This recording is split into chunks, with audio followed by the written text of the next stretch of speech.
What is going on, PUBG fans, and welcome to the channel. My name is Powerbang. I'll be hosting the show today. I'm a YouTuber with a couple of hundred chicken dinners in my belly so far. Check out the link in the description for my channel that covers daily PUBG action. That being said, guys, I've got 13 tips today to help you become better PUBG players and start filling up on chicken yourselves. What the heck is chicken, you might ask? Well, that's when you win a game, you get a chicken dinner. That's just how things work. Now let's get straight into tip number 1, and that is to plan your drop zone and get there first. You can determine the plane's direction and path in a number of ways. You can either wait for your player icon to appear on the mini-map.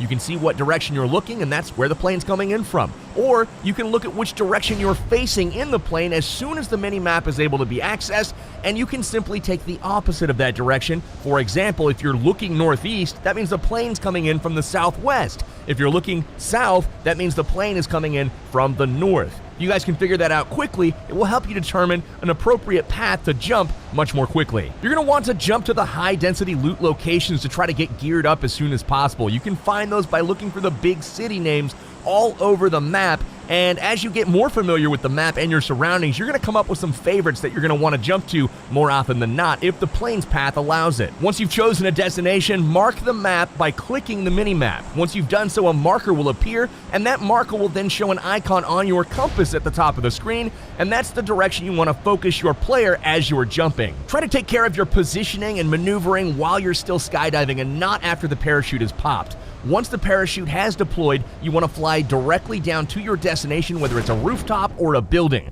While you're on your way there in the parachute, that is a good time to look around with the eyeball tool to make sure that you don't have enemies that are landing near you, next to you, or even on top of you. You've got to figure out if you're going to land first or if they're going to land before you, and that's going to shape how you play the game from that point forward. That leads us into tip number 2. You need to gear up quickly, and you want to make sure that you pick up the very first gun that you come across. Whether it's a pistol, shotgun, or other subpar gun, it does not matter. Having a gun is much better than having fists when you come across your first enemy, especially if it's an unexpected first encounter where maybe you didn't spot all of the people flying in right behind you. Once you guys find better weapons, obviously ditch the pistol or ditch the shotgun that you picked up, pick up the assault rifle instead, but make sure that you're looting up quickly, being super efficient with what you take, and pick up that first gun. Super important. Tip number 3 is along the same looting lines. You want to make sure that you're taking only what you need. Be super efficient. Don't take ammo and attachments for guns that you don't even have,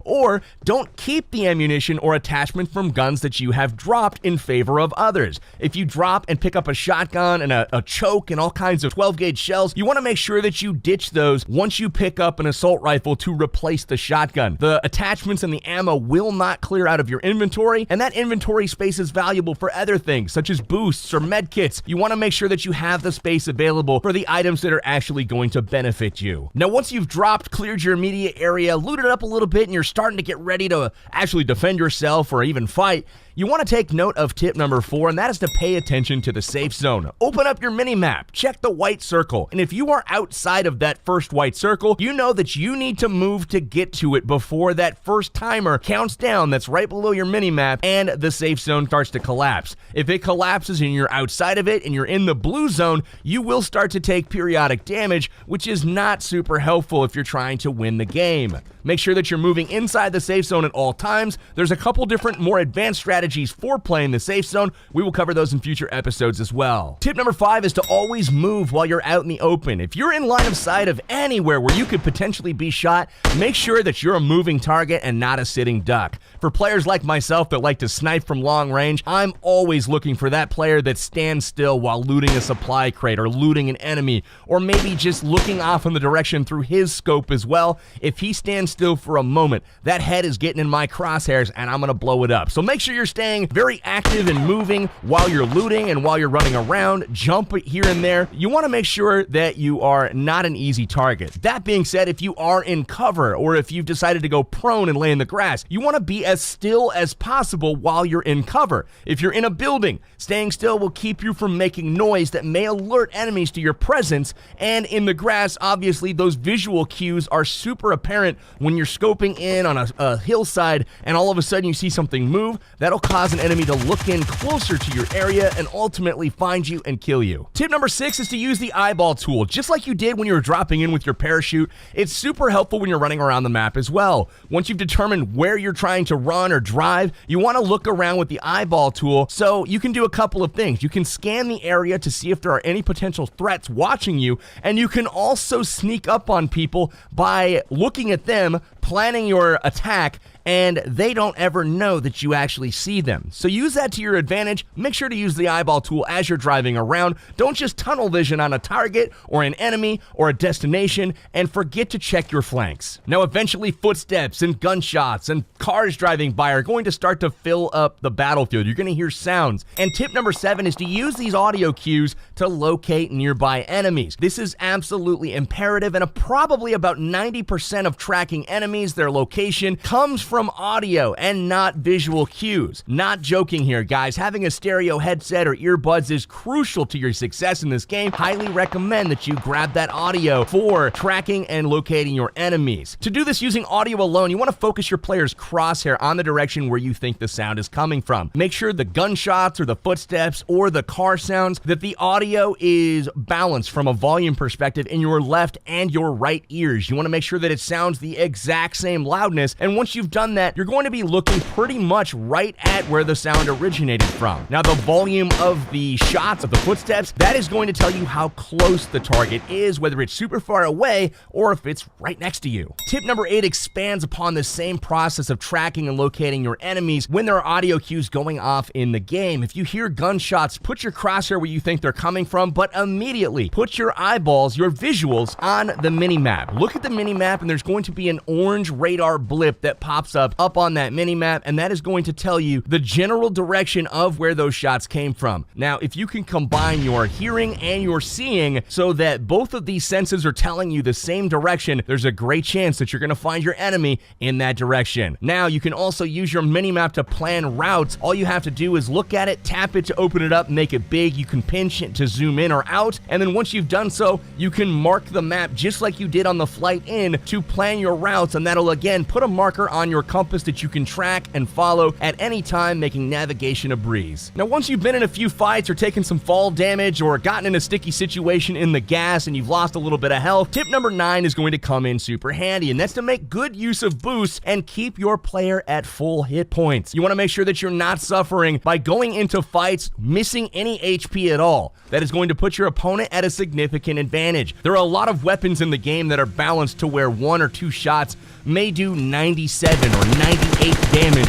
on a player. If you're missing 3 hit points and you get headshot for 98 damage, you're going to feel pretty sad when you know you could have continued the fight, found cover, healed up if you would have just gone into the fight at full hit points. Your energy drinks and your painkillers are the most common boosts to be found. Now, your energy drinks work in about 2 minutes, where the painkillers last about 3 minutes. Energy drinks will heal about 23% of your HP over time, so every few seconds your health bar will tick up just a little bit. Painkillers will actually heal even more, almost 40% of your total hit point bar, and that will happen over 3 minutes. If you are lucky enough to find an adrenaline syringes will fill up your boost bar to 100%, and that will heal over 80% of your health bar over 5 minutes. Adrenaline syringes can only be found in supply drop crates, so it's more often than not you're going to be using the energy drinks and the painkillers. Make sure you loot these items as often as you can. They're uncommon, not rare, but you always want to have a plentiful supply of boosts on your persons at all times. Tip number 10 is to use the supply drop crates to your advantage. You can do this by looting them for some of the best weapons, armor, scopes in the game,